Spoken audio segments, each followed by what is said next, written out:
Kapenga, nikuombe kitu. Si utanielewa? Omba tu. Lakini usiende kumwambia baba yako. Ana wewe uchelewe kuniambia. Wewe una akili, mimi ndo nakusaidiaga majibu shuleni. Ni uongo nakusaidiaga sana majibu nakusaidia. Unanisaidiaga lakini ndo usiende kusema sasa Kapenga leo. Mimi mwenzako sijasema hata kidogo. Sinajua nyumbani kwetu tunamulikia kibatali.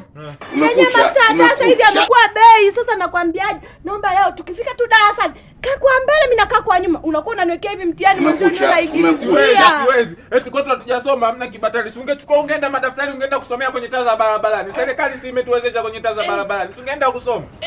Siwezi. Ndio unanichoea hivyo Kapenga. Mimi kumbuka ndugu yako. Sikuchoei. Mamako mimi na mamangu si wako marafiki. Wako marafiki sawa, wewe usomi unategemea tu kuingilizia. Mbona mimi vitori vyako unaninyima? Mbona unaninyima vitori ukinunua? Nitakatia vyote lakini mimi sina akili mwenzi, hata nikikesha nikiweka miguu kwenye madafu kwenye maji. Lakini bado na feli. Mungu anisaidie.